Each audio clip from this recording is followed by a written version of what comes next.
ایک ایسی شخصیت جس کی تقاریر نے لاکھوں زندگیوں کو بدل دیا۔ ان کی باتوں سے ہزاروں لوگوں نے اپنی زندگیوں کا رخ موڑ لیا۔ Doctor Zakir Naik, the iron man of دعویٰ۔ ڈاکٹر ذاکر نائک جو اپنی مضبوط دلائل اور بے مثال علمی صلاحیتوں کے لیے دنیا بھر میں جانے جاتے ہیں۔ کیا آپ کو معلوم ہے کہ ان کے ہاتھوں سے 5 لاکھ سے زائد افراد اسلام قبول کر چکے ہیں؟ یہ حیرت انگیز اعداد و شمار ہرگز معمولی نہیں ہیں۔ ڈاکٹر ذاکر نائک نے دنیا بھر میں لاکھوں لوگوں کو اپنی تقاریر کے ذریعے اسلام کی طرف راغب کیا۔ یہ تقاریر پیس ٹی وی کے ذریعے سے پوری دنیا تک پہنچائی جا رہی ہیں۔ کیا آپ جانتے ہیں کہ ڈاکٹر ذاکر نائک نے ممبئی یونیورسٹی سے میڈیکل کی تعلیم بھی حاصل کی اور MBBS کی ڈگری مکمل کی، لیکن پھر اپنی زندگی کو دین کی دعوت کے لیے وقف کر دیا اور جسموں کی بجائے روحوں کا علاج کرنا شروع کر دیا۔ آج وہ دنیا کے مشہور ترین اسلامی اسکالرز میں سے ایک ہیں اور اپنی تقاریر کے ذریعے جدید دنیا تک دین کی روشنی پہنچا رہے ہیں۔ ان کی تعلیم محض کتابی نہیں، بلکہ انہوں نے اسلام کے ساتھ ساتھ مختلف مذاہب کا بھی بہت گہرائی سے مطالعہ کیا ہے۔ یہی وجہ ہے کہ وہ مختلف مذاہب کے درمیان تقابل کر کے اسلام کے حق میں مضبوط دلائل پیش کر سکتے ہیں اور اس نے انہیں عالمی سطح پر مشہور کر دیا ہے۔ ڈاکٹر ذاکر نائک نے اب تک 60 سے زائد ممالک میں اسلام کے پیغام کو پہنچایا ہے۔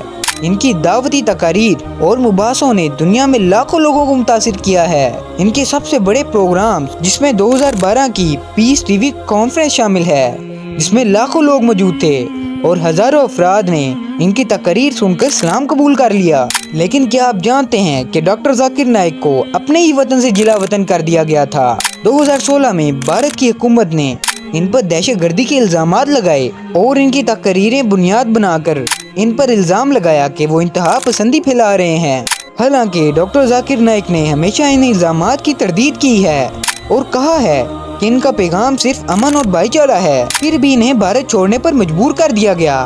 آج وہ ملیشیا میں رہائش پذیر ہیں، جہاں انہیں مستقل رہائش دی گئی ہے اور اپنی دعوت کا مشن جاری رکھے ہوئے ہیں۔ انہوں نے اپنے انٹرویوز اور تقاریر میں واضح کیا ہے کہ ان کے خلاف لگائے گئے الزامات بے بنیاد ہیں اور ان کا مقصد صرف اسلام کا امن پسندانہ چہرہ دنیا کے سامنے لانا ہے۔ آج بھی ڈاکٹر ذاکر نائک کی دعوتی سرگرمیاں دنیا بھر میں جاری ہیں۔ 5 لاکھ سے زائد لوگوں نے ان کے ہاتھوں پر اسلام قبول کر لیا ہے۔ ان کے پروگرامز خاص طور پر پیس ٹی وی پر نشر ہوتے ہیں، دنیا بھر میں دیکھے جاتے ہیں اور لاکھوں ناظرین پر مشتمل ہیں۔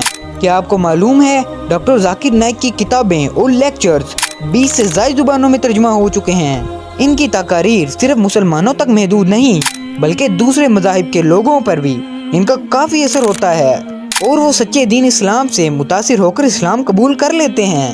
حال ہی میں ڈاکٹر ذاکر نائک کو پاکستان کے ایک تاریخی دورے پر مدعو کیا گیا، جہاں ان کا شاندار استقبال کیا گیا۔ پاکستانی عوام نے انہیں مہمان خصوصی کے طور پر خوش آمدید کہا اور ان کے علم اور دلائل کو سراہا۔ ان کے دورے نے پاکستانی عوام اور میڈیا میں بھی زبردست مقبولیت حاصل کی اور لوگوں نے ان کے علم اور دانش مندی سے کافی فائدہ اٹھایا۔ ڈاکٹر ذاکر نائک کے دورے نے پاکستان میں اسلام کے پیغام کو مزید مضبوط کیا اور ان کی تقاریر نے نوجوان نسل کو بہت متاثر کیا۔ ڈاکٹر ذاکر نائک کو ان کی خدمات کے عوض پوری دنیا میں اعزازات سے نوازا گیا، جن میں سب سے نمایاں کنگ فیصل انٹرنیشنل پرائز ہے، جو انہیں 2015 میں اسلام کے فروغ کے لیے دی گئی۔ یہ ایوارڈ انہیں ان کی عالمی سطح پر دعوت کی خدمت کے اعتراف میں دیا گیا۔ یہ ان کی دعوتی مشن کی کامیابی کا اہم سنگ میل ہے۔ ڈاکٹر ذاکر نائک دنیا بھر میں لاکھوں لوگوں کی زندگیاں بدل رہے ہیں۔ ان کی دعوت کا مشن جاری ہے اور وہ امن، علم اور اسلام کا پیغام دنیا کے ہر کونے تک پہنچا رہے ہیں۔ یہ ہیں doctor Zakir Naik, the iron man of دعویٰ۔ انہوں نے بہترین طریقے سے اس بات کو ثابت کر دیا کہ اگر کسی کام کو دل و جان سے کیا جائے تو کامیابی مقدر بن ہی جاتی ہے۔ اللہ تعالیٰ ان کی اس عظیم نیکی کو قبول و منظور فرمائے، آمین۔ ایسی اور ویڈیوز کے لیے چینل کو سبسکرائب کریں اور بیل آئیکن لازمی دبائیں۔ آپ کی اس قدر محبت کا میں دل سے شکر گزار ہوں۔